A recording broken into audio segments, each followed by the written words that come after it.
Hello everyone, my name is मंथन पटेल। मैं हूं आपका केमिस्ट्री मेंटर। लेक्चर नंबर 27 की ओर आगे बढ़ते हैं। लेक्चर नंबर 27 की ओर आगे बढ़ने से पहले एक बात समझ लीजिए, लेक्चर नंबर 26 तक हमने जितने भी टॉपिक कर लिए, हमने जितने भी टर्म्स वहां पे पढ़ लिए, वो सारे टर्म्स को एक बार देख लीजिएगा क्लियर। क्योंकि अब हमें कॉलरोस रूल पढ़ना है। कॉलरोस रूल जो है वो पढ़ने के लिए आपको पता होना चाहिए कि मोलर कंडक्टेंस क्या है, क्योंकि उसी के डिपेंड पे पूरा रूल टिका हुआ है। क्लियर। एक्चुअल में कॉलरोस ने जो रूल दिया है, वो रूल, उसका जो लॉ है, वो लॉ ऐसा कहता है कि किसी भी प्रकार का जो वीक इलेक्ट्रोलाइट होता है, समझिएगा, वो जो है उसने क्या किया था, हमें जब इनफाइनाइट डाइल्यूशन पे किसी भी वीक इलेक्ट्रोलाइट को कैलकुलेट करना हो, माफ कीजिए, किसी भी वीक इलेक्ट्रोलाइट का मोलर कंडक्टेंस जब हमें कैलकुलेट करना हो, तब हमें क्या करना पड़ेगा। क्लियर। उसके बारे में उसने अपना रूल दिया था। तो आपको सबसे पहले तो वो पता होना चाहिए कि भाई मोलर कंडक्टेंस क्या है, इनफाइनाइट डाइल्यूशन क्या है। ये सारी बातों को ध्यान में रख के फिर आप कॉलरोस रूल, क्योंकि कॉलरोस रूल जो टॉपिक है वो एकदम 10 मिनट का ही टॉपिक है, आराम से आपके दिमाग में बैठ जाएगा, उसके सम्स भी आपके दिमाग में आ जाएंगे। लेकिन वो कॉलरोस ने अपना रूल क्यों दिया, क्यों उसको रूल, उसको अपना लॉ देने की जरूरत पड़ी, तो उसको समझने के लिए आपको सबसे पहले समझना पड़ेगा इनफाइनाइट डाइल्यूशन क्या है, और खास डिग्री ऑफ डिस्ट्रीब्यूशन वगैरह जो टॉपिक मैंने पढ़ाए थे आपको मोलर कॉन्सेंट्रेशन के अंदर, उस बात को भी ध्यान रखिएगा। क्लियर। आगे बढ़ाते हैं क्वेश्चन को, लेक्चर को, सॉरी। हमारा जो आज का टॉपिक है वो टॉपिक कॉलरोस रूल है। लेकिन कॉलरोस रूल पढ़ने से पहले हमें कुछ इंपॉर्टेंट टर्म्स पढ़ने हैं। जैसे कि मैं आपको बताता हूं कि इनफाइनाइट डाइल्यूशन सबसे पहले होता क्या है। इनफाइनाइट डाइल्यूशन समझिएगा, इनफाइनाइट डाइल्यूशन का मतलब क्या है। अब कुछ बच्चे ऐसा समझते हैं कि भाई हम डाइल्यूशन करते जाए करते जाए करते जाए और इतना ज्यादा उसके अंदर पानी डाल दे कि हमने इनफाइनाइट पानी डाल दिया, यानी मैक्सिमम डाइल्यूशन हो गया। क्लियर। कि जितना हमने किया, मतलब एक टाइम ऐसा आया कि हमने इनफाइनाइट जितना भी एक्वियस सॉल्यूशन हमारे पास होना चाहिए उससे ज्यादा, कहीं ज्यादा हमने पानी उसके अंदर डाल दिया और हमने जो डाइल्यूशन किया उसको हम इनफाइनाइट डाइल्यूशन करेंगे। क्लियर। ऐसा नहीं होता। इनफाइनाइट डाइल्यूशन एक स्पेसिफिक कंडीशन के होता है। जैसे कि हम बात करते हैं, आपने सुना होगा कि सॉरी पढ़ा होगा सैचुरेशन सॉल्यूशन। क्लियर ना, सैचुरेटेड सॉल्यूशन। सैचुरेशन एक चीज ऐसी होती है जहां तक ही कोई भी केमिकल प्रोसेस पॉसिबल होती है, उसके बाद जैसे नमक, आप पानी के अंदर नमक डालना चालू करते हो, इतना नमक डालते जाते हो डालते जाते हो तो वो अंदर डिजोल्व हो जाएगा, आपको पता है। क्लियर ना, होमोजेनियस मिक्सचर है इसलिए। लेकिन डिजोल्व होने का भी एक टाइम होता है, कुछ टाइम के बाद वो डिजोल्व होना बंद कर देगा, वो जो लेवल आता है वो सैचुरेशन होता है। सेम थिंग अप्लाई होती है इनफाइनाइट डाइल्यूशन के अंदर। डाइल्यूशन करते करते करते करते एक टाइम ऐसा आता है जब डाइल्यूशन होना बंद हो जाता है, मतलब कि एक ऐसा वॉल्यूम आता है जब क्या होता है, आपने जैसे कि पानी डाला, पहले 2 ml पानी लिया, 3 ml पानी लिया, 4 ml पानी लिया, 5 ml पानी लिया, और बढ़ाते बढ़ाते बढ़ाते बढ़ाते आपका जो कंडक्टेंस था वो धीरे धीरे बढ़ेगा। क्लियर ना। और यहाँ पे हमें जो इनफाइनाइट डाइल्यूशन पे बात करनी है वो हमें मोलर कंडक्टेंस या तो इक्विवेलेंट कंडक्शन के डिपेंड पे ही बात करनी है, और जनरलाइज केसेस के अंदर हम मोलर कंडक्टेंस की ही बात करेंगे। क्लियर। क्योंकि इसके अंदर हम जो भी इलेक्ट्रोलाइट लेने वाले, उसके अंदर जो भी चीज हम ऐड करने वाले, वो डिपेंड रहती है कंडक्टेंस के ऊपर। क्लियर। और स्पेसिफिक कंडीशन के अंदर हम उसको मोलर कंडक्टेंस भी कहते हैं। क्लियर ना, याद रखिएगा, जब एक मोल की बात करते हैं तब, जब मोलारिटी की बात आती है तब, नॉर्मलिटी की बात आती है तब हम इक्विवेलेंट कंडक्टेंस की बात करते हैं। यानी कि हम बात करेंगे कैप एम की या कैप इक्विवेलेंट की। फिलहाल हम बात करते हैं कैप एम की, क्योंकि दोनों इंडिविजुअल है, अलग अलग है दोनों, और दोनों आपको क्वेश्चन के अंदर बता दिया जाएगा कि मोलर कंडक्टेंस के बारे में बात हो रही है या इक्विवेलेंट कंडक्टेंस के बारे में बात हो रही है। क्लियर। लेक्चर को पूरा देखिएगा, आपको सब कुछ समझ में आ जाएगा, थोड़ा थोड़ा नया लगेगा फिलहाल। देखिए कि इनफाइनाइट डाइल्यूशन, मैं आपको एक एग्जांपल जैसा मैंने दिया वैसा एक एग्जांपल देता हूं। उससे पहले इनफाइनाइट डाइल्यूशन जो हमें पढ़ना है, वो इनफाइनाइट डाइल्यूशन हमने करते करते करते करते इतना कर दिया कि मैक्सिमम, कहने का मतलब इनफाइनाइट मींस व्हाट, मैक्सिमम। एक टाइम ऐसा आएगा जब उसके बाद आप चाहे कितना पानी ऐड करोगे कोई फर्क पड़ने वाला नहीं है। फॉर एन एग्जांपल, मैं आपको एक एग्जांपल यहाँ पे देता हूँ। जैसे कि मैंने एक बीकर लिया है, क्लियर ना, डाइल्यूशन करने का मैं चालू कर रहा हूँ। इसके अंदर मैंने एक इलेक्ट्रोलाइट भर दिया है। फॉर एन एग्जांपल, मैंने उसके अंदर एक इलेक्ट्रोलाइट भरा हुआ है NaCl का वाटर। क्लियर। एक इलेक्ट्रोलाइट मैंने NaCl भर दिया।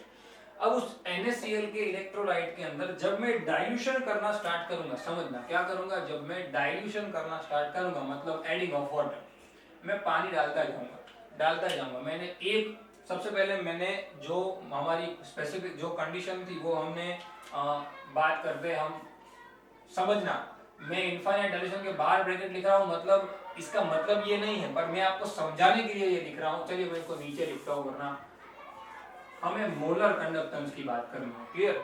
तो जो मोलर कंडक्टेंस है उसके अंदर चेंज आएगा। मोलर कंडक्टेंस हमने पर मोल कहा था, क्लियर ना, लीटर वॉल्यूम याद कीजिए, वो फॉर्मूला इसका जो था वो कप्पा का रिलेटेड था, रेडी। तो 1000 ml के लिए था, तो कुछ स्पेसिफिक कंडीशन हमने ली, उसके बाद जैसे जैसे हम वॉल्यूम बढ़ाते जाएंगे तो इसके अंदर भी चेंज आता जाएगा। मतलब कि आपने वो चीज पढ़ी है, ये चीज समझना, ये जो है उसको हम मोलर कंडक्टेंस कहते हैं, क्लियर ना, मोलर कंडक्टेंस, मैं यहाँ पे लिख देता हूँ मोलर कंडक्टेंस। अब समझिए, मैं जैसे जैसे वॉल्यूम बढ़ाता जाऊंगा, जैसे जैसे मैं क्या करूंगा, जैसे जैसे मैं वॉल्यूम को इंक्रीज करता जाऊंगा, समझना, जैसे जैसे मैं वॉल्यूम को इंक्रीज करता जाऊंगा वैसे वैसे ये भी बढ़ता जाएगा ना। आपने पढ़ा अगले लेक्चर के अंदर, ये चीज आपने पढ़ ली कि मोलर कंडक्टेंस इंक्रीज होता है विद द डाइल्यूशन। जैसे जैसे आप डाइल्यूशन बढ़ाते हो, जितना डाइल्यूशन बढ़ेगा उतना मोलर कंडक्टेंस भी बढ़ेगा, क्लियर ना। तो अगर डाइल्यूशन करते वक्त वॉल्यूम बढ़ता है तो साथ में मोलर कंडक्टेंस भी बढ़ता है, क्लियर। तो हम बात कर रहे हैं इनफाइनाइट डाइल्यूशन की, तो हम वॉल्यूम बढ़ाते बढ़ाते बढ़ाते बढ़ाते बढ़ाते इतना बढ़ाएंगे, समझना, कि एक ऐसा पॉइंट आएगा, वॉल्यूम एट फिक्स्ड पॉइंट, एक ऐसा फिक्स्ड वॉल्यूम आएगा जिस वॉल्यूम पे अब डाइल्यूशन होना क्या हो जाएगा, बंद हो जाएगा। फॉर एन एग्जांपल, मैंने 1 ml पानी लिया तो केपीएम की वैल्यू थी, वो थी जैसे कि 0.25। मैंने 2 ml लिया तो वहां पे 0.30 हो गया। मैंने 6 ml लिया 0.31 हुआ। मैंने 8 ml लिया 0.35 हुआ। फिर मैं 8 से 9, 10, 11, 12, चाहे कितना ml ले रहा हूं, लेकिन केपीएम की वैल्यू 0.35 पे क्या हो गई, रुक गई ना। तो मेरे जो मैंने वॉल्यूम लिया था, उस जिस वॉल्यूम पे मेरा केपीएम वैल्यू कितना 35 पे रुक गया, मतलब कि सैचुरेशन जहां पे आ गया, क्या हुआ, सैचुरेशन आ गया।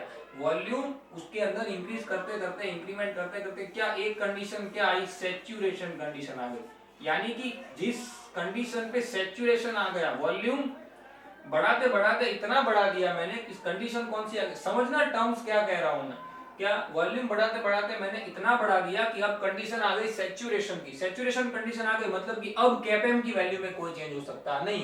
पहले बढ़ रहा था, धीरे धीरे धीरे धीरे बढ़ रहा था, लेकिन अब वो चीज पॉसिबल हो पाएगी नहीं। उसको कहेंगे, उस स्पेसिफिक पॉइंट को कहेंगे, उस स्पेसिफिक वॉल्यूम को कहेंगे क्या, इनफाइनाइट डाइल्यूशन। और समझिए, मैंने एक चीज आपको अगले लेक्चर में वो भी बताई थी कि कॉन्सेंट्रेशन कम होती है, जितना जितना डाइल्यूशन बढ़ता है उतनी उतनी कॉन्सेंट्रेशन कम होती है इलेक्ट्रोलाइट की, है ना, मैंने आपको समझाया था, इतने में होती है फिर पूरे में फैलती है वो, बराबर। तो मुझे एक बात बताइए कि मैंने डाइल्यूशन बढ़ाया, वैसे कॉन्सेंट्रेशन कम की, तो मैंने इनफाइनाइट डाइल्यूशन किया तो कॉन्सेंट्रेशन क्या हो जाएगी, एकदम जीरो आ जाएगी। दोनों उल्टे चल रहे हैं। मैंने डाइल्यूशन बढ़ाया तो कॉन्सेंट्रेशन कम हुई, मैंने डाइल्यूशन इनफाइनाइट कर दिया तो कॉन्सेंट्रेशन भी क्या हो जाएगी, नीचे की तरफ इनफाइनाइट, मतलब कि जीरो हो जाएगी। तो इनफाइनाइट डाइल्यूशन की जब मैं बात करूंगा तब मैं किसकी बात करूंगा, जीरो कॉन्सेंट्रेशन की बात करूंगा। किसकी बात करूंगा, ध्यान रखिएगा इस बात को खास, किसकी बात करूंगा, जीरो कॉन्सेंट्रेशन, भूलिएगा मत, किसकी बात करूंगा, जीरो कॉन्सेंट्रेशन की। यानी कि मेरी जो कॉन्सेंट्रेशन होगी वो इनफाइनाइट डाइल्यूशन पे क्या होगी, जीरो, क्या होगी, जीरो, खास ध्यान दीजिएगा, जीरो होगी इनफाइनाइट डाइल्यूशन पे। अब आपको मैं एक टर्म समझा रहा हूं, वो टर्मिनोलॉजी को थोड़ा समझिएगा। मैं बात कर रहा हूं बार बार इनफाइनाइट डाइल्यूशन की, जो चेंज आता है मोलर कंडक्टेंस के अंदर, समझना क्या, at infinite dilution, at infinite dilution, समझना, at infinite dilution molar conductance जो हमारा होता है, मोलर कंडक्टेंस जो हमारा होता है वो भी इनफाइनाइटली चला जाता है। मोलर कंडक्टेंस मतलब एक टाइम पे रुक जाता है, बराबर। एट इनफाइनाइट डाइल्यूशन जो मोलर कंडक्टेंस जो पहले क्या था, केपीएम था, वो इनफाइनाइटली डाइल्यूशन पे, यानी कि इनफाइनाइट डाइल्यूशन मतलब क्या, जीरो कॉन्सेंट्रेशन, कौन सी concentration, zero concentration, ready. Infinitely dilution पे हमारा जो मोलर कंडक्टेंस होता है, यानी कि जीरो कॉन्सेंट्रेशन पे हमारा जो मोलर कंडक्टेंस होता है, वो मोलर कंडक्टेंस को हम दिखाएंगे कैप नॉट एम से। किससे दिखाएंगे, कैप नॉट एम। अब इसका मतलब समझिए, कैप नॉट एम जो है उसका मतलब क्या है,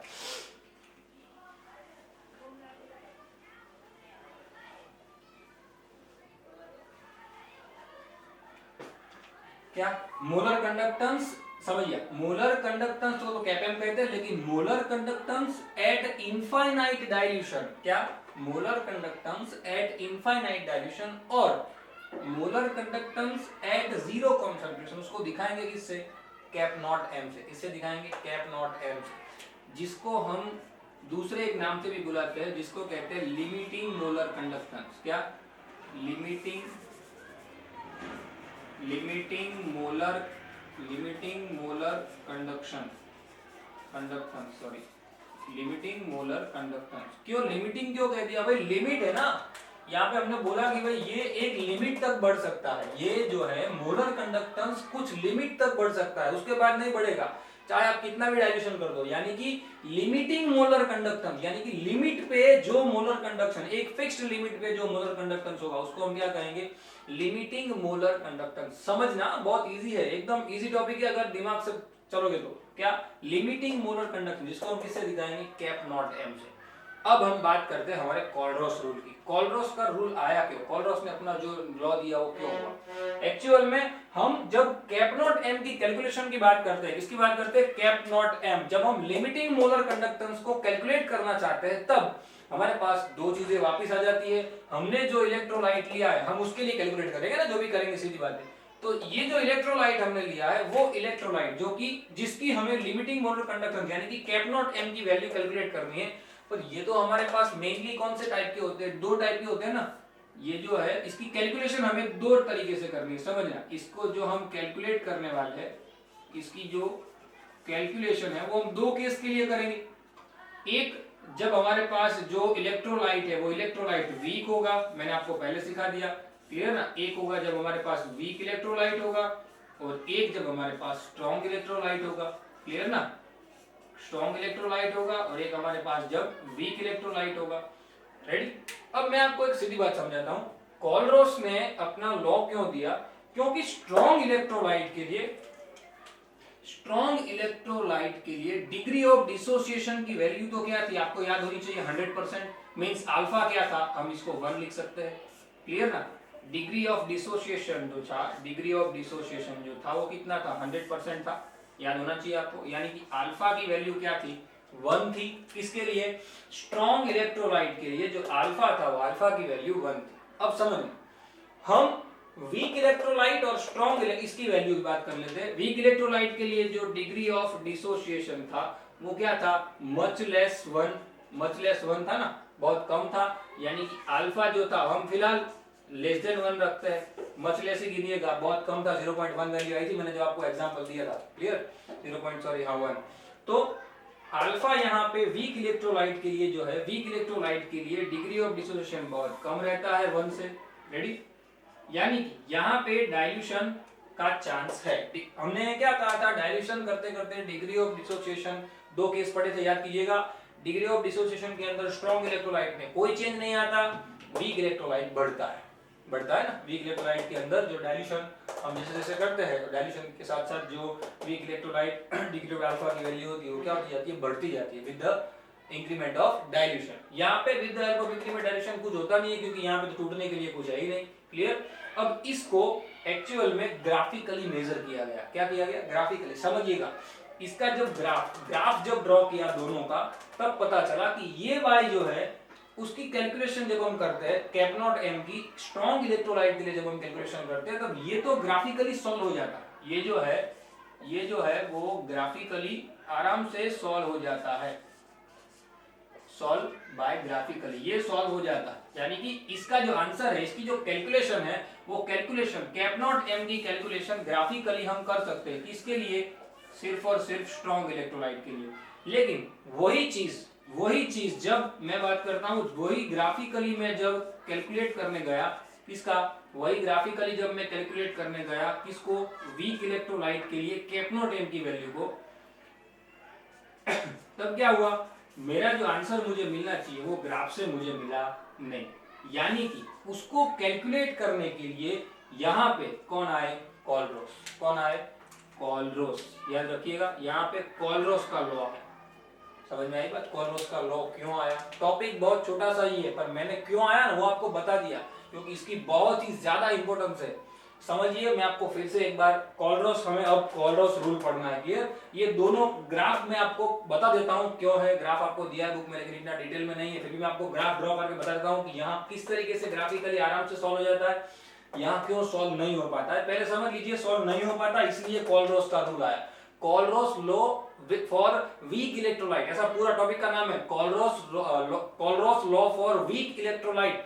वीक इलेक्ट्रोलाइट के लिए ही ये रूल था, स्ट्रॉन्ग के लिए नहीं था। और एक्चुअल में कोलरोस ने जो रूल दिया था वो रूल दोनों के लिए हम एप्लीकेबल कह सकते हैं। क्या एक्चुअल में कोलरोस ने जो रूल दिया था वो दोनों के लिए हम लिख सकते हैं, कोलरोस ने दोनों के लिए लिखा था, पर स्पेशली वो वीक इलेक्ट्रोलाइट के लिए बहुत ज्यादा काम में आता है। क्या वीक इलेक्ट्रोलाइट के लिए वो स्पेशली बहुत ज्यादा काम में आता है। स्ट्रॉन्ग इलेक्ट्रोलाइट तो ग्राफिकली भी सॉल्व हो सकता है, क्लियर, पर ये ग्राफिकली सॉल्व नहीं हो सकता था, इसीलिए हमें कोलरोस के रूल की जरूरत पड़ी। क्लियर, समझिएगा, मिस्टेक ना हो, याद रखिएगा खास। फिर से एक बार बता देता हूं, हम पढ़ रहे थे इनफाइनाइट डाइल्यूशन, क्योंकि कोलरोस रूल जो था वो इनफाइनाइट डाइल्यूशन के लिए ही है, और वो इनफाइनाइट डाइल्यूशन एक फिक्स्ड कंडीशन पे है, जब कंडीशन 0 है, यानी कि लिमिटिंग मोलर कंडक्टेंस, जिसको हमने कहा, क्या मैंने नाम लिखा था, limiting molar conductance. Limiting molar conductance की जब बात आएगी, और वीक इलेक्ट्रोलाइट के लिए जब लिमिटिंग मोलर कंडक्टेंस को हम कैलकुलेट करेंगे, तब हम कोलरोस का रूल यूज करेंगे। बाकी सब तो क्या ग्राफिकली सॉल्व हो जाता है। समझ में आई बात? कोलरोस रूल क्यों पढ़ना है? क्योंकि वीक इलेक्ट्रोलाइट के लिए कैप नॉट एम की वैल्यू, यानी कि लिमिटिंग मोलर कंडक्टेंस की वैल्यू ग्राफिकली सॉल्व नहीं हो पाई, इसीलिए कोलरोस ने अपना रूल दिया। बराबर, समझना अच्छी तरीके से, भूलना मत। चलिए मैं आपको ग्राफ पहले समझा देता हूं, तो आपको जरा क्लियर हो जाए थोड़ा। देखिए सबसे पहले मैं ये जो ग्राफ है उसको समझा देता हूं, यहां पे मैं ड्रॉ कर देता हूं उस ग्राफ को, कि for strong electrolyte, for strong electrolyte, clear. Graphically उसको जब सॉल्व करना हुआ तब क्या हुआ, अब कुछ बातों को आप लोग डायरेक्ट याद रखिएगा कि जब ग्राफ बनाना था तब इन लोगों ने ग्राफ जो बनाया वो किसका ग्राफ बनाया था, molar conductance at infinite dilution means zero concentration means limiting molar conductance versus root C means what, concentration, clear ना, जीरो कंसंट्रेशन, यानी कि हम कंसंट्रेशन की बात कर रहे हैं और मोलर कंडक्टेंस की बात कर रहे हैं, तो उनके बीच का उन लोगों ने ग्राफ बनाया। वो ग्राफ जो था वो ग्राफ कुछ ऐसा था, समझिए, molar conductance at specific level जब इनफाइनाइट डाइल्यूशन है, और हम बात कर रहे हैं यहाँ पे रूट सी की। समझिए, अब मैं आपको बताता हूँ एक बात, मेरे पास कोई सॉल्यूशन है, उस सॉल्यूशन को अंदर मैं क्या करता जाता हूँ, डाइल्यूशन करता जाता हूँ, मैं उसके अंदर पानी डालते जाता हूँ, तो उसकी कॉन्सेंट्रेशन क्या होती जाएगी, कम। मैंने आपको पहले ही बताया, यहाँ पे मैं लिख देता हूँ, जितनी कॉन्सेंट्रेशन जो है वो कम होगी, कब कॉन्सेंट्रेशन कम होगी, कब, जब आप डाइल्यूशन को क्या करोगे, जब आप डाइल्यूशन को बढ़ाओगे, क्योंकि जितना डाइल्यूशन बढ़ाओगे उतना आयंस फैल जाएंगे ना स्पेसिफिक लेवल पे, वो कॉन्सेंट्रेशन कम होती जाएगी, क्लियर। तो मैं कोई एक ऐसा स्पेसिफिक पॉइंट लेता हूं, जैसे कि मैंने एक पॉइंट ले लिया यहां पे, समझना, यानी कि अब ये पॉइंट पे इसकी जो कॉन्सेंट्रेशन है, सपोज यहाँ पे 10 है व्हाटएवर, और उसका जो मोलर कंडक्टेंस की वैल्यू है वो ये है, लेकिन जैसे जैसे मैं डाइल्यूशन करता जाऊंगा वैसे वैसे कॉन्सेंट्रेशन क्या होती जाएगी, कम, क्योंकि यहाँ पे तो कौन सी कॉन्सेंट्रेशन है, root C is equal to 0, clear ना, यहाँ पे तो सी मतलब 0, रूट सी तो 0 ही होगा, यहाँ पे सी क्या है, 0। तो एक टाइम ऐसा आएगा जब क्या होगा, ये कम होते होते होते होते इतना कम हो जाएगा कि वो क्या, सी 0 हो जाएगा, और हमारी जो कैप एम की वैल्यू है, वो तो हमने क्या कहा था, कैप एम की वैल्यू क्या होनी थी, कैप नॉट एम जो है, समझना, मोलर कंडक्टेंस जो है कैप, चलो मैं उसको कैप नॉट एम को यहाँ पे फिलहाल हम साइड में रख देते हैं, आपको जहां पे इंटरसेक्शन हुआ वहां पे बात करते हैं। यहाँ पे डाइल्यूशन कम होते होते होते होते इतना कम हो गया कि कैप एम की वैल्यू, कॉन्सेंट्रेशन मैंने कम की, समझिए, मैंने बढ़ा दिया, कॉन्सेंट्रेशन कम की, तो कम होते होते होते पहला मुझे यहाँ मिला, तो दूसरा मुझे सीधी बात है ऊपर थोड़ा मिलेगा, तीसरा यहाँ मिलेगा, चौथा यहाँ मिलेगा, क्यों, क्योंकि साथ में कैप एम की वैल्यू भी तो बढ़ रही है, मोलर कंडक्टेंस भी बढ़ रहा है ना, जैसे जैसे आप डाइल्यूशन बढ़ा रहे हो वैसे वैसे कैप एम भी बढ़ रहा है, क्लियर। पर कॉन्सेंट्रेशन जब 0 हो जाएगी, हमने क्या कहा, 0 कॉन्सेंट्रेशन जब हो जाएगी, 0 कॉन्सेंट्रेशन, तब हम उसको क्या कहेंगे, कैप नॉट एम, क्या कहेंगे, कैप नॉट एम, क्लियर। यानी कि यहाँ पे एक मिस्टेक हो गई, यहाँ पे हम cap M versus root C का ग्राफ लेंगे, ना कि कैप नॉट है। यहाँ पे कैप नॉट जो है वो तो हमें स्पेसिफिक आंसर यहाँ पे मैंने लिख दिया गलती से, ग्राफिकली जब हम सॉल्व कर रहे थे तब कैप नॉट एम की वैल्यू हम कैलकुलेट कर रहे थे, जो हमें मिल गई थी, क्लियर। हम ग्राफ किसका लेंगे, cap M versus root C का, यानी कि हमारे पास जो मोलर कंडक्टेंस है वो, और हमारे पास जो कॉन्सेंट्रेशन है वो, उसका हम अगर उसके दोनों का अगर हम ग्राफ लेते हैं, तो वो ग्राफ देखिए, एक्चुअल में वो ग्राफ जो है ना वो ऐसे स्ट्रेट लाइन मिला, क्या मिला, स्ट्रेट लाइन मिला, क्योंकि पहला जैसे कि पॉइंट यहाँ आया, दूसरा यहाँ आया, तीसरा यहाँ आया, चौथा आया, एक पॉइंट ऐसा आया जब रूट सी की वैल्यू क्या आई, जीरो, सी की वैल्यू जीरो, कॉन्सेंट्रेशन जब जीरो हो गई तब जीरो कॉन्सेंट्रेशन पे वो जो कैप नॉट था, वो सॉरी कैप एम था, उसने वाई एक्सिस पे क्या कर दिया, इंटरसेक्शन, और उसको हमने नाम दे दिया कैप नॉट एम। क्या नाम दे दिया, कैप नॉट एम, यानी कि लिमिटिंग मोलर कंडक्टेंस। क्या नाम दे दिया हमने उसको, लिमिटिंग मोलर कंडक्टेंस। क्या, limiting molar conductance, cap naught M यानी कि लिमिटिंग मोलर कंडक्टेंस। समझना क्या, cap M versus root C का ग्राफ जब हम स्ट्रॉन्ग इलेक्ट्रोलाइट के लिए ड्रॉ कर रहे थे तब हमें वो स्ट्रेट लाइन मिला। रेडी, अब वो स्ट्रेट लाइन क्यों मिला, क्योंकि यहाँ पे तो सिर्फ एक ही चीज थी कि हम डाइल्यूशन करेंगे तो मोलर कंडक्टेंस बढ़ेगा, लेकिन डाइल्यूशन करेंगे तो जो चार्ज है वो चार्ज के अंदर स्ट्रॉन्ग इलेक्ट्रोलाइट में तो कोई चेंज नहीं आएगा ना। समझिए, चार्ज जो है वो चार्ज के अंदर कोई चेंज आएगा, नो चेंज। क्यों, क्योंकि वो तो उतने के उतने थे, वो उसमें चेंज आने की कोई पॉसिबिलिटी नहीं है, क्योंकि स्ट्रॉन्ग इलेक्ट्रोलाइट कहते हैं उसे कि सारे चार्ज क्या हो जाए, डिसोशिएट हो जाए, सारे चार्ज क्या हो जाए, आयोनाइज हो जाए, यानी कि कोई चार्ज अब आयोनाइज होने के लिए बचा ही नहीं है। फिर आप चाहे कितना भी पानी डालो कुछ होने वाला है नहीं, चार्ज में कोई चेंज आएगा नहीं, पर चार्ज के बीच का जो डिस्टेंस है वो तो बढ़ जाएगा। क्लियर ना, चार्ज के बीच का जो डिस्टेंस है वो डिस्टेंस बढ़ जाएगा। समझना मैं क्या बोल रहा हूं, ये डिस्टेंस जो है वो इंक्रीज हो जाएगा। जैसे डिस्टेंस इंक्रीज होगा उसका जो फोर्स ऑफ अट्रैक्शन है वो भी क्या हो जाएगा, इंक्रीज हो जाएगा, माफ कीजिए decrease. Clear, force of attraction जैसे ही उनका डिक्रीज हुआ वैसे ही वो दूर दूर चले जाएंगे, डिस्टेंस बढ़ गया, दूर दूर चले जाएंगे, मतलब कि क्या हो जाएगा, हमारा चार्ज इसमें कोई चेंज नहीं आता था, लेकिन चार्ज के अंदर डिस्टेंस जो है वो बढ़ गया, मतलब कि हमारी कॉन्सेंट्रेशन धीरे धीरे क्या होने लगी, कम होने लगी। रेडी, यानी यहाँ पे ये एक फैक्टर था जो काम कर रहा था, चार्ज के बीच का जो डिस्टेंस है वो। पर अब इसकी बात करते हैं, वीक इलेक्ट्रोलाइट में क्या हुआ, ये जो मैं अब लिख देता हूं, हम बात करते हैं वीक इलेक्ट्रोलाइट की। वीक इलेक्ट्रोलाइट के अंदर क्या हुआ, वीक इलेक्ट्रोलाइट उसका जब ग्राफ ड्रॉ किया गया, देखिए इसका मैं ग्राफ यहां पे ड्रॉ कर देता हूं, वो ग्राफ भी सेम कैप एम वर्सेस रूट सी का ग्राफ था। रेडी, जहां पे यहां पे देखिए रूट सी की वैल्यू 0 होने वाली है, बराबर, पर यहां पे भी मैंने कोई स्पेसिफिक पॉइंट लिया, वो पॉइंट से जब समझना, जब इसका ग्राफ ड्रॉ किया गया तब वो ग्राफ ऐसे कर्व मिला। क्या मिला, ये जो ग्राफ है वो ग्राफ क्या मिला, ऐसे हमें कर्व मिला।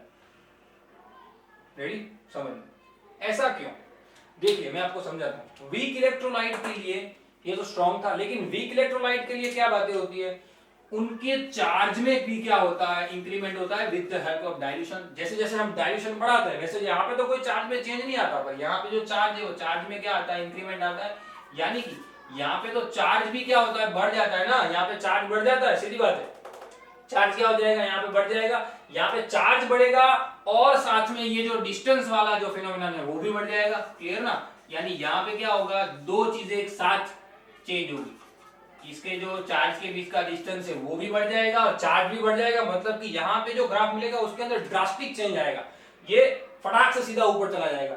इसके जैसा स्ट्रेट लाइन धीरे धीरे स्ट्रेट लाइन नहीं मिलेगा, बल्कि ये कैसे मिलेगा, ऐसे मिलेगा, बराबर। और ये जो ग्राफ मिला, ये एक्सपेरिमेंटली भी देखा गया, जैसे वो ग्राफ मिला, वो ग्राफ उसकी जो ये लाइन है वो और ये कैप एम की वैल्यू है वो कहीं पे इंटरसेक्ट ही नहीं कर रही थी, क्योंकि ये दोनों पैरेलल जैसे दिख रहे थे। क्या कर रहे थे, पैरेलल जैसे दिख रहे थे, मतलब कि ग्राफिकली जब मुझे कैप नॉट एम कब मिल सकता है, जब वो इंटरसेक्ट करे, लेकिन वो इंटरसेक्ट हो ही नहीं रहा था। अगर इंटरसेक्ट नहीं हो रहा है तो मुझे कैप नॉट एम की वैल्यू नहीं मिलेगी, यानी कि ग्राफिकली मैं कैप नॉट एम को सॉल्व कर पाया नहीं। ये जो सॉल्व करना था मुझे, कैप नॉट एम की वैल्यू मुझे सॉल्व करनी थी, वो सॉल्व हो पाई नहीं। यहाँ पे कैप नॉट एम की वैल्यू सॉल्व हो गई, मिल गई, यहाँ पे कोई स्पेसिफिक कंडीशन पे, कोई स्पेसिफिक कैप एम की वैल्यू के लिए, यानी कि जीरो कॉन्सेंट्रेशन के लिए बोले कैप एम। यहाँ पे तो मैंने कॉन्सेंट्रेशन जो है कम करते करते चाहे कितनी भी कम करती, जीरो पे ले आए, लेकिन क्या हुआ, वो इनफाइनाइटली डाइल्यूशन पे चला गया, मतलब कि स्ट्रेट हो गया। इसीलिए कॉलरोस ने अपना रूल दिया कि भाई ऐसे जो वीक इलेक्ट्रोलाइट है, कोई भी ले सकते हो आप, वो वीक इलेक्ट्रोलाइट के लिए समझना, ऐसे जो भी वीक इलेक्ट्रोलाइट है वो वीक इलेक्ट्रोलाइट के लिए जब मुझे लिमिटिंग मोलर कंडक्टेंस को कैलकुलेट करना है तो मैं उसको कैसे कैलकुलेट करूंगा। समझ में आई बात। अब हमारा टॉपिक चालू होता है, लेक्चर नंबर 27 का जो टॉपिक का मैंने नाम बोला था आपको, कॉलरोस रूल, वो कॉलरोस लॉ अब चालू होता है। समझ में आई बात, क्योंकि इतनी सारी बातें पढ़नी पहले जरूरी थी कि कॉलरोस का रूल क्यों आया। डाइल्यूशन, इनफाइनाइट डाइल्यूशन जो है जीरो कंसंट्रेशन पे होता है, इसीलिए मुझे कैप नॉट एम की वैल्यू कैलकुलेट करनी थी। वो कैलकुलेट करने के लिए मैंने दो केस लिए थे, उसके अंदर मुझे स्ट्रॉन्ग इलेक्ट्रोलाइट की मैंने बात करनी थी, मुझे वीक इलेक्ट्रोलाइट की बात करनी थी। और स्ट्रॉन्ग इलेक्ट्रोलाइट तो ग्राफिकली सॉल्व हो गया, मतलब कुछ करने की जरूरत नहीं पड़ी। पर वीक इलेक्ट्रोलाइट के लिए जब मैं ग्राफिकली सॉल्व करने गया तो मेरी बात बनी नहीं, इसलिए कॉलरॉस ने डिटेल में थोड़ा स्टडी किया और वीक इलेक्ट्रोलाइट के लिए क्या किया, अपना खुद का रूल दिया। समझना वो रूल क्या था, बहुत इजी है। उसके रूल के तहत क्या था कि किसी भी प्रकार का आप वीक इलेक्ट्रोलाइट लो, पहले समझ लो क्या है, स्टेटमेंट बाद में बोलता हूं, क्या पहले समझ लो। किसी भी प्रकार के वीक इलेक्ट्रोलाइट के लिए लिमिटिंग मोलर कंडक्टेंस की जो वैल्यू होती है, क्या किसी भी प्रकार के वीक, जिसको कैलकुलेट करना है उसकी बात करेंगे, किसी भी प्रकार के वीक इलेक्ट्रोलाइट के लिए लिमिटिंग मोलर कंडक्टेंस की जो वैल्यू होती है वो उस वीक इलेक्ट्रोलाइट के इंडिविजुअल, समझना, वो उस वीक इलेक्ट्रोलाइट के individual molar conductance of ion, individual molar conductance of ions की वैल्यू समझिए क्या। जैसे कि मैं आपको एग्जांपल देके आपको समझाता हूं, आपको ज्यादा समझ में आ जाएगा। पहले मैं टाइटल लगा देता हूं, Kohlrausch rule, Kohlrausch law for weak electrolyte, for weak electrolyte. ये बात याद रखिएगा, खास वीक इलेक्ट्रोलाइट के लिए बातें हो रही है। कॉलरॉस ने रूल दिया था वीक इलेक्ट्रोलाइट के लिए, पर एक्चुअल में उसने जो स्टेटमेंट दिया ना, उस स्टेटमेंट में उसने कहीं नहीं बताया कि भाई वीक इलेक्ट्रोलाइट के लिए आप ये रूल अप्लाई कर सकते हो। आप वो स्ट्रॉन्ग में भी कर सकते हो, उसमें कोई बात नहीं है, और स्ट्रॉन्ग तो वैसे भी कैलकुलेट हो जाता है, तो इतना ज्यादा कैलकुलेट करने की जरूरत क्या है, हम सिर्फ वीक के लिए अप्लाई करेंगे, बहुत हो गया। कॉलरॉस का rule for weak electrolyte, weak electrolyte मैं आपको एग्जांपल देता हूं कि भाई मैं जैसे यहाँ पे इलेक्ट्रोलाइट लेता हूँ, वो इलेक्ट्रोलाइट में लेता हूँ किसके लिए, जैसे कि इलेक्ट्रोलाइट मैंने लिया HCl। अब आपको यहाँ पे ऐसा होगा कि भाई HCl तो स्ट्रॉन्ग इलेक्ट्रोलाइट है, मैंने इसलिए पहले बोल दिया कि उसने बताया नहीं था कि स्ट्रॉन्ग या वीक, उसने कहा कि आप कैलकुलेट कर सकते हो कैप नॉट एम की वैल्यू इससे। अब समझना वो काम में किस तरीके से लिया गया वीक इलेक्ट्रोलाइट के लिए। जैसे मैंने यहाँ पे ले लिया मोलर कंडक्टेंस ऑफ HCl, तो वो उसने अपना रूल क्या बताया कि लिमिटिंग, माफ कीजिए, limiting molar conductance, limiting molar conductance of any weak electrolyte और एनी स्ट्रॉन्ग इलेक्ट्रोलाइट। आप सिर्फ वहां पे इलेक्ट्रोलाइट लिखना, क्या limiting molar conductance of any electrolyte is equal to the summation of individual ionic limiting molar conductance, यानी कि इसके जो दो आयन निकलेंगे, जैसे कि एनोड और कैथोड, भी आपकी टेक्स्ट बुक के अंदर जो वर्ड दिए गए वो एनोड और कैथोड दिया गया है कि लिमिटिंग मोलर कंडक्टेंस वो जो होता है वीक इलेक्ट्रोलाइट के लिए वो इक्वल होता है किसके, वो स्पेसिफिक आपने जो इलेक्ट्रोलाइट लिया है वो इलेक्ट्रोलाइट के एनोड और कैथोड के लिमिटिंग मोलर कंडक्टेंस के। यानी कि limiting molar conductance for any electrolyte is equal to the summation of limiting molar conductance of anode and cathode, simple, positive और नेगेटिव का टोटल। यानी कि मैं यहाँ पे cap naught of H plus plus cap naught of Cl minus ऐसा लिख सकता हूं, बराबर। अब मुझे एक बात बताइए, इससे तो हमें पता चलेगा भाई H प्लस और Cl माइनस की वैल्यू किस तरीके से कैलकुलेट की गई, पर एक मैं अगर वीक इलेक्ट्रोलाइट के लिए कैलकुलेट करना चाहूंगा तो मैं क्या करूंगा। अब एक्चुअल में इन लोगों ने क्या किया, थोड़ा शफलिंग किया, 3-4 एक्सपेरिमेंट किए, और वो एक्सपेरिमेंट करके कॉलरॉस ने वीक इलेक्ट्रोलाइट के लिए किस तरीके से आप कैलकुलेट कर सकते हो कैप नॉट एम की वैल्यू, उसके बारे में बताया। क्या था समझना, पहले उसने जैसे कि HCl के बारे में लिख दिया क्या सबसे पहले उसने क्या लिख दिया, HCl के बारे में लिख दिया, फिर उसने बताया चलो भाई मैं एक और एक्सपेरिमेंट करता हूं और मैं लिख देता हूं cap not for NH4Cl, for NH4Cl, तो वो क्या हो जाएगा, cap naught of NH4 plus plus cap naught of Cl minus, done. एक और उसने ले लिया कैप नॉट ऑफ, मैं आपको बता रहा हूं, मैं आपको किस तरीके से उन्होंने वीक इलेक्ट्रोलाइट के लिए कैलकुलेट करना है वो सिखाया, कैप नॉट एम की value, cap naught of water. उसने ऐसे 3 एक्सपेरिमेंट, जैसे कि यहाँ पे उन्होंने 3 एग्जांपल लिए, H plus plus cap naught of OH minus, clear. उस तीनों तीन के लिए उनके पास ये जो है, ये जो वैल्यू है वो वैल्यू तीनों के पास है। उसने क्या किया कि ऐसे ऐसे इलेक्ट्रोलाइट लिए जिस इलेक्ट्रोलाइट की मदद से वीक इलेक्ट्रोलाइट बनाए जाते हैं। याद कीजिए 10th का neutralisation reaction, acid plus base give salt plus water नाम का एक टॉपिक था, न्यूट्रलाइजेशन रिएक्शन। वहां पे हम जो सॉल्ट बनाते थे ना, वो सॉल्ट की पीएच डिपेंड करती थी आपने स्ट्रॉन्ग इलेक्ट्रोलाइट लिया है या स्ट्रॉन्ग एसिड लिया है या स्ट्रॉन्ग बेस लिया है, वीक एसिड लिया है या वीक बेस लिया है। मतलब कि जो आपको वीक इलेक्ट्रोलाइट, जैसे कि यहाँ पे बात करें तो वीक इलेक्ट्रोलाइट बनाना है तो आप कोई ऐसी 3 वैल्यू लीजिए और उनके इक्वेशन को कुछ सफलिंग कीजिए इस तरीके से जैसे आपको कोई एक वीक इलेक्ट्रोलाइट मिल जाए। जैसे कि मैं नंबर 1, नंबर 2, नंबर 3, मैं 3 यहाँ पे वैल्यूज लिख देता हूँ, मैं 3 इक्वेशन लिख देता हूँ। अब समझिए हमने उसने किया क्या, यहाँ पे थोड़ा इजी है बहुत। इन तीनों के ये जो इंडिविजुअल का जब अब मैं टोटल करूं, मैं अगर इस तीनों का टोटल करता हूं, समझना मैंने इन तीनों का क्या कर दिया, टोटल कर दिया, बराबर। तो मुझे क्या मिलेगा, cap not HCl plus cap not NH4Cl plus, समझा रहा हूं, पहले समझना, डायरेक्ट एडिशन नहीं करना है, समझना है क्या है, कैप नॉट ऑफ वाटर। अगर मैं ऐसा करता तो सामने की साइड भी टोटल हो जाता, पर मुझे टोटल नहीं करना है, मुझे क्या करना है, कोई एक वीक इलेक्ट्रोलाइट ढूंढना है। अब आप इसके अंदर से कोई भी एक वीक इलेक्ट्रोलाइट को बना सकते हो 3 वैल्यू में से। इसके सम्स भी ऐसे ही होते हैं, इसके सम्स के अंदर आपको 3 इलेक्ट्रोलाइट दिए जाते हैं, उसमें से आपको एक वीक इलेक्ट्रोलाइट ढूंढना होता है। अब आप खुद से सोचिए, H plus Cl minus NH4 plus Cl minus H plus and OH minus, इन सब का मैं क्या और किस तरीके से सप्लिंग करूं, बहुत सारे बन सकते हैं, लेकिन यहाँ पे मैंने एक का एक बन रहा है ऐसा एग्जांपल लिया।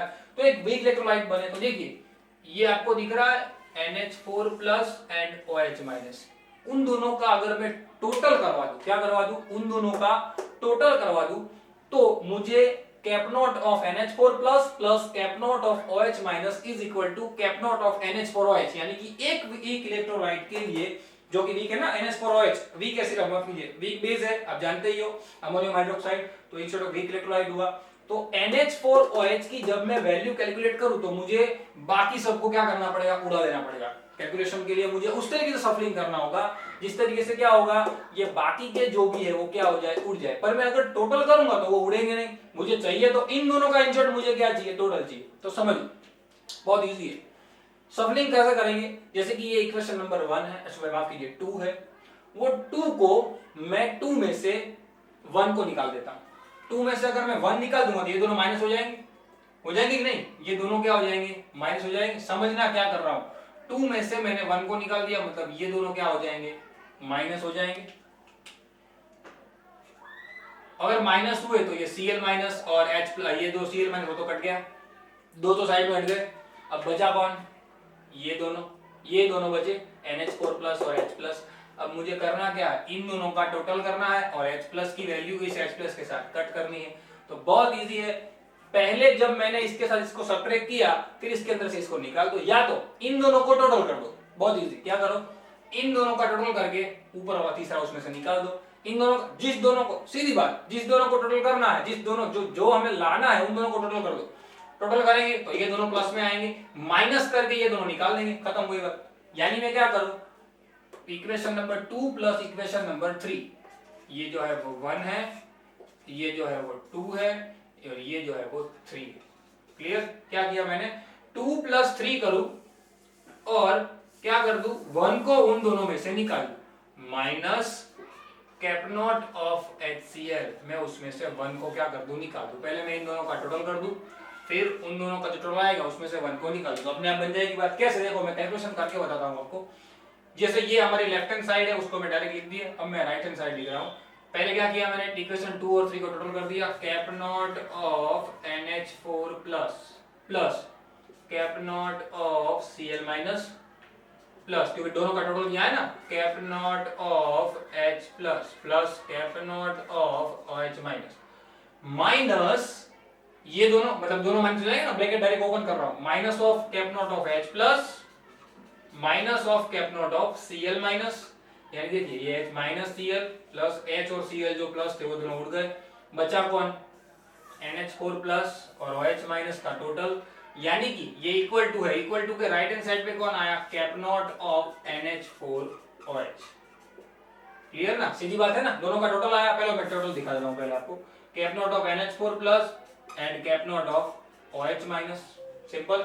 और इन दोनों का टोटल तो क्या मिलता है हमें, कैप नॉट ऑफ NH4OH, यानी कि एक वीक इलेक्ट्रोलाइट देखो मिल गया हमें। वीक इलेक्ट्रोलाइट की बात करनी थी। एक वीक इलेक्ट्रोलाइट के लिए जब मैं मोलर कंडक्टेंस की वैल्यू ढूंढ रहा था, एक वीक इलेक्ट्रोलाइट के लिए सॉरी लिमिटिंग मोलर कंडक्टेंस की वैल्यू ढूंढ रहा था, तो मुझे बाकी 3 का सहारा लेना पड़ा, बाकी 2 का सहारा लेना पड़ा। बस ऐसे ही करके ये जो लेफ्ट हैंड साइड पे 3 दिए वो तीनों 3 यहाँ पे आ जाएंगे, 1 2 3।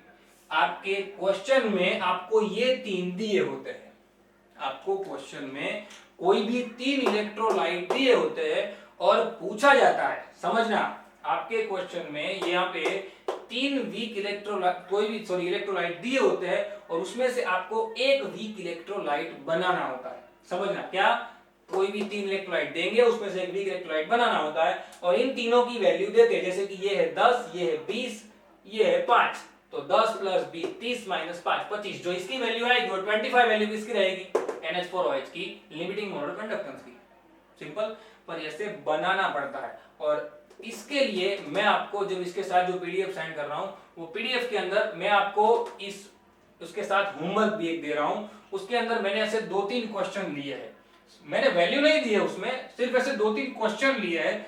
पहले क्वेश्चन में जैसे मैंने 3 इलेक्ट्रोलाइट लिए तो आपको उसको अरेंज करना है, अरेंज करके आपको एक वीक इलेक्ट्रोलाइट बनाना है। वो बना के आप लोग 2-3 क्वेश्चन बनाएंगे तो आपको खुद को समझ में आ जाएगा कि भाई किस तरीके से उसको कैलकुलेट करना है। उसके बाद इसका एक सम मैं आपको लिख के दूंगा, वो चीज आप देख लीजिएगा तो आपको समझ में आ जाएगा कि किस तरीके से ये, फिर तो सम मींस व्हाट, सिर्फ 3 की वैल्यू दी होती है उसको उसके अंदर वैल्यू पुट करनी होता है हमें सामने। मेन बात क्या है, इलेक्ट्रोलाइट को बनाना, जैसे मैंने कहा ना शफलिंग करना, इक्वेशन 2 में से 1 या 3 में से 1 या 1 में से 2 या दोनों का टोटल या तीनों का टोटल व्हाटएवर। क्लियर, इस बात को ध्यान रखिएगा खास। हमारा सेकंड लास्ट टॉपिक खत्म हुआ है, कोलरोस रूल। आखिरी टॉपिक बाकी है बैटरीज, जिसके अंदर हम 4 या 5 जो बैटरी हमें दी हुई है, जो भी बैटरी हो आपके एनसीईआरटी के अंदर, वो हम बैटरीज वहां पे पढ़ने वाले हैं। क्लियर, वो आखिरी टॉपिक होगा। इसके बाद हम इलेक्ट्रोकेमिस्ट्री खत्म करेंगे। सारी बातों को ध्यान रखिएगा, अच्छी तरीके से इसका स्क्रीनशॉट ले लीजिए और इसको एक बार पढ़ लीजिए अच्छी तरीके से, क्यों कोलरोस का रूल लाने की जरूरत पड़ी और कोलरोस का रूल है क्या, और खास ये बनाना सीखिए जो वीक इलेक्ट्रोलाइट है उसको किस तरीके से बनाया जाता है। ठीक है, मिलते हैं लेक्चर के अंदर। आज के लिए लगता है इतना ही, तब तक थैंक्स अ लॉट।